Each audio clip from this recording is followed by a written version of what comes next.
In this program, we said that we were going to tell you the story of a man and his friend. You've met the man, Tony Schwartz, and you've seen how he continues to fight the people who killed his friend. But that's only part of the story. The most remarkable part, the part that may really challenge your willingness to keep smoking, is what Ken and Tony did together to help people quit. I would speak to Ken every day from the day he got sick. I spoke to him every day on the phone, and I told him I wanted to tape many of these calls, and he gave me permission to, and so forth. And even when he was sickest, he wanted to help. Listen. Maybe I'll still be able to help you. And as each day gets stronger, my voice gets stronger. Yeah. If you want, I'll still help you with those commercials. Oh, that'd be great. You know? I mean, after all, I'm paying the price, so I might as well see if I can help somebody else. One day, in one of our calls, he said this. I'd like to do a commercial with you, Tony. Yeah. All right, and then he continued on, and here's his straight words, and I'll tell you what happened with them. I'd like to be able to say, you want to smoke? Go ahead. Go ahead. But damn it, go out and buy a lot of insurance.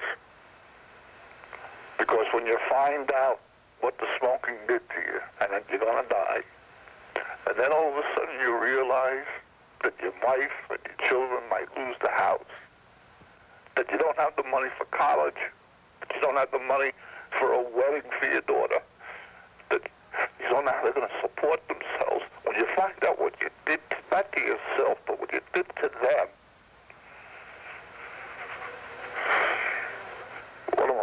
what condition am I leaving them in?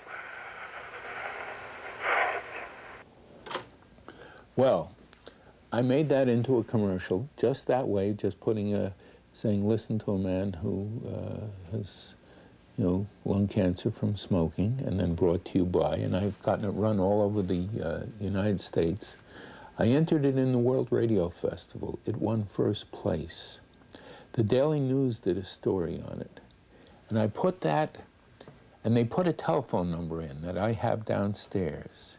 And I put that commercial on the telephone. I have 3 lines, and we were getting 3,600 calls a day from people. And that's the people got through, not the people got a busy signal. And went on for several months.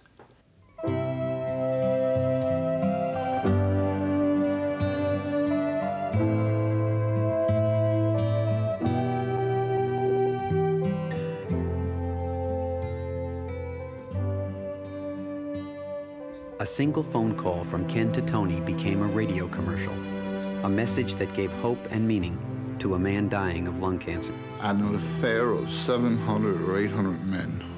Out of those 700 men, easily 200 men said that they called that number and have not had a cigarette since then. If we saved 200 people's lives, I'll tell you something. I'd do that commercial and any other commercial that you wanted me to do from now on. Since Ken was a very respected police officer, I went to the police department and said I'd like to do something to get the police to stop smoking, to get his buddies to stop smoking. And we did this spot, which was run on all the police bands for several days. And an interesting thing, a Signal 30, which he refers to, is an armed robbery. Signal 30, a couple of minutes in the past at 35th and 8th. Let's go. Right now, I'm living under a death sentence. The doctors tell me that I have maybe 5 or 6 weeks to go because I have lung cancer caused by smoking. When was I smoking that cigarette? I was smoking it every time I went on a Signal 30. The danger wasn't in the fact that I responded to so many Signal 30s over a 19-year period. The danger that threatened my life as a policeman was sitting in that radio car and lighting up that cigarette. I'm 47 years old, and I'll never see 48. You face more danger with the 20 cigarettes that are in your pocket than any 6 bullets in somebody's gun. Cigarettes are a time bomb that you plant in your own life that explodes 20 or 30 years later. And you know something? You can stop it if you stop smoking now. How did this spot affect the cops? Listen to this. It was a very sobering message. I think it got to everybody at the point in his life where he knows he's going out of the picture. He's still trying to help us. When somebody says you only have 5 weeks to live, you know, it makes you think a little. Well, I think that some of the police officers were a little stunned by it. They didn't expect it, and I think it made them, it makes them think twice about constantly lighting up that cigarette when you're sitting in that radio car.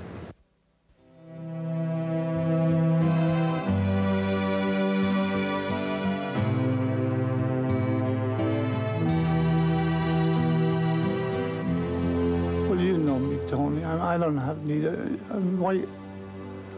If I can help somebody, that's all I ever cared about.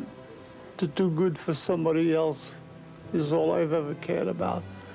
You asked me whether or not I'd be willing to do it, and I jumped at the chance. And from what I understand, from what you told me tonight, cops are already quitting. There's my payment right there. That makes it all worthwhile right there. In conclusion, I want us to say 3 things. The first you'll not understand, and that's this. In the last 7 months, I'm supposed to have cancer. I'm supposed to be dying, and I'm going to tell you I am the happiest man in the world.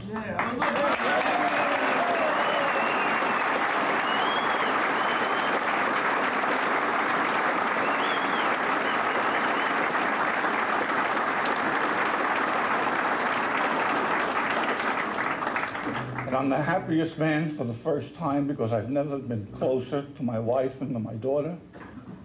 I've never been closer to my brothers and my mother and father.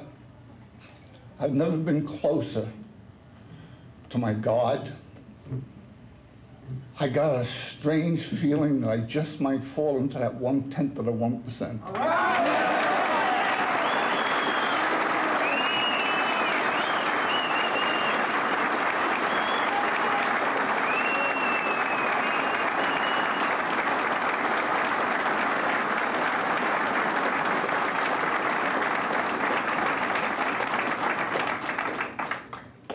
But I couldn't get that feeling without you. I sat there as you lined up coming over to talk. I felt like the Godfather. What are you going to do? I almost wish I had a ring, you know.